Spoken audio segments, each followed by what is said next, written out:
Hi guys! I'm back!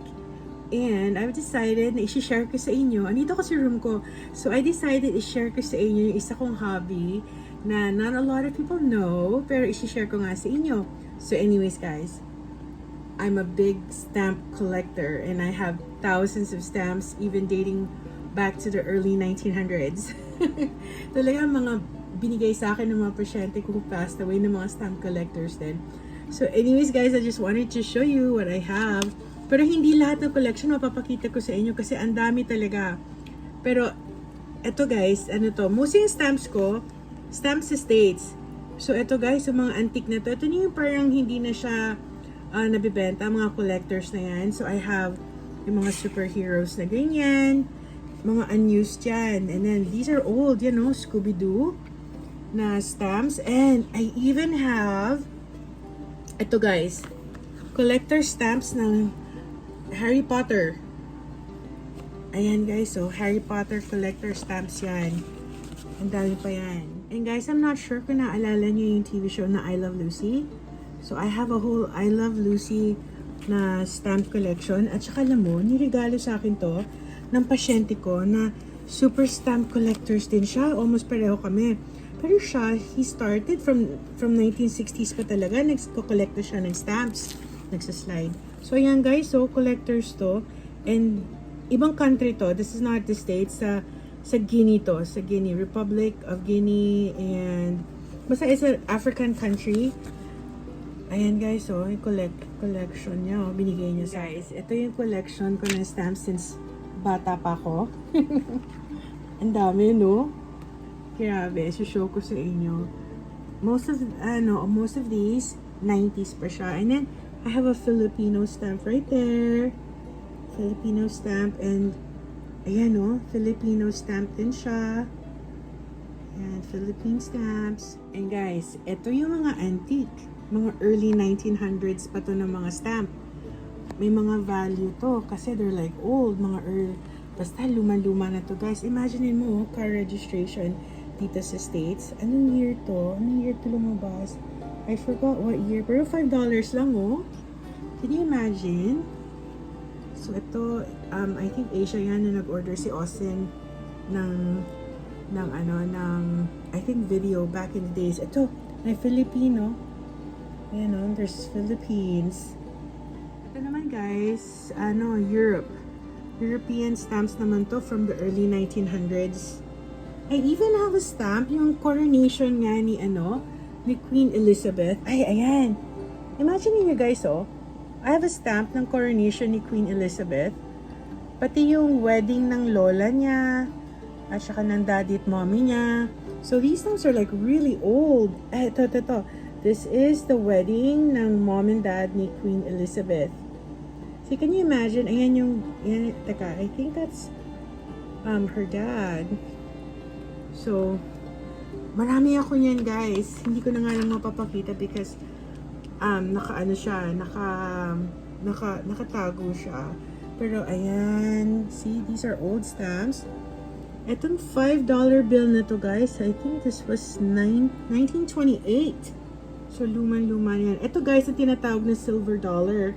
So, itong dollar na to, I think it's backed by silver. And guys, look at this. I have an old stamp. Marcos. Can you imagine? And an old stamp of Reagan, and then 9/11, and then Frank Sinatra, hindi siya na-used. And Marilyn Monroe. Pero galing, I have yung stamp ni Marcos. Yan. Guys, itong stamp booklet na to, hindi to puno. Pero, bigay sa akin ng patient to. Alam mo, siya na rin naglagay ng mga extra stamps niya. Ang dami niya sa akin binigay.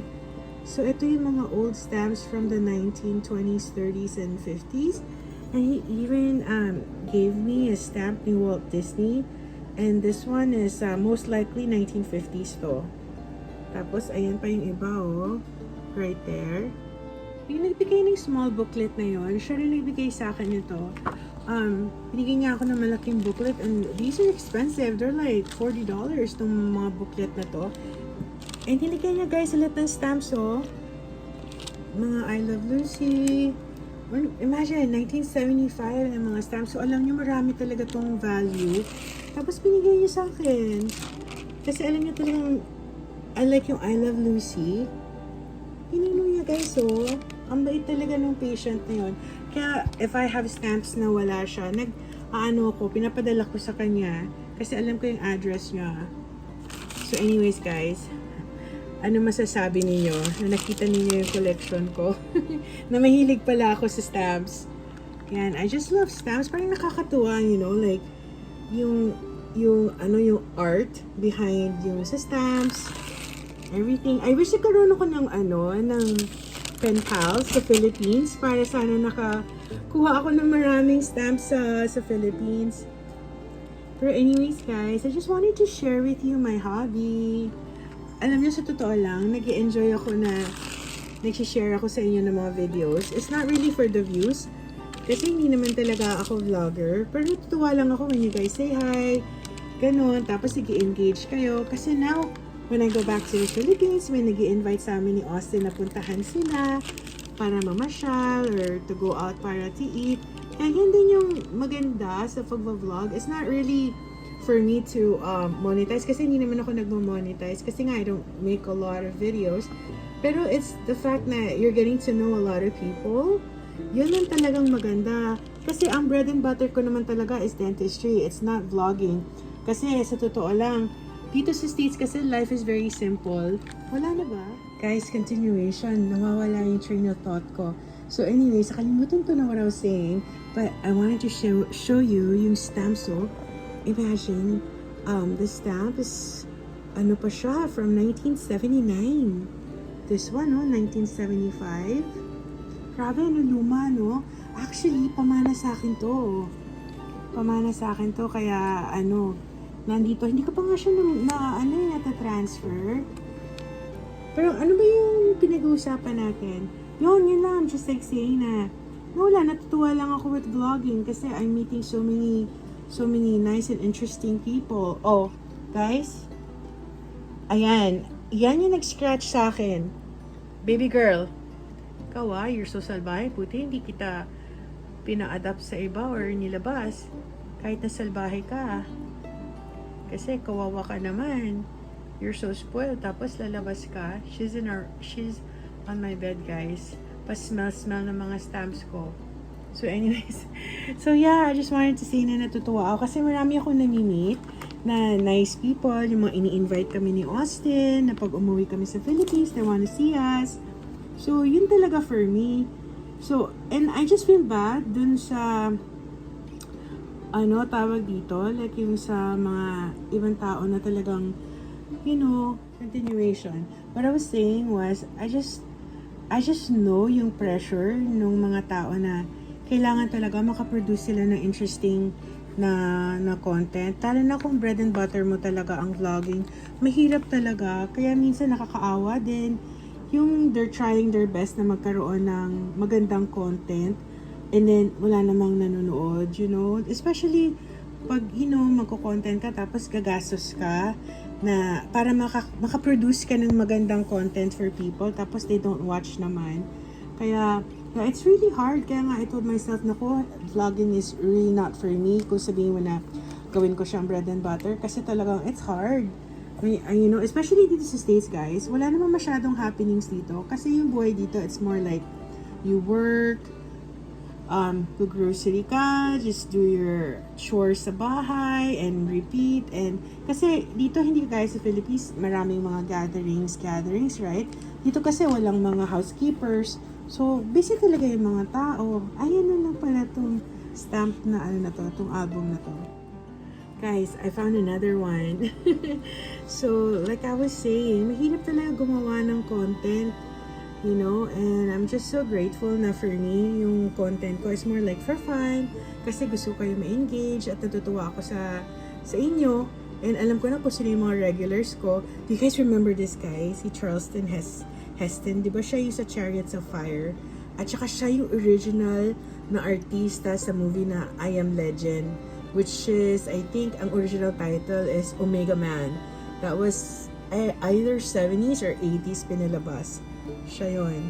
So, Anyways, kaya nga, like yung mga vlogger, like sila Roel, like yung Cinco, maganda na supportahan natin sila kasi especially they're doing a lot of charity work and then marami silang tinutulungan kasi mahirap talaga gumawa ng content. Nakaka-pressure din syempre if it's yung source of income, diba? So, maganda na, tawag dito, like, we support them. Anyways, guys, I just wanted to show you my hobby. Medyo may pagka-nerd ba?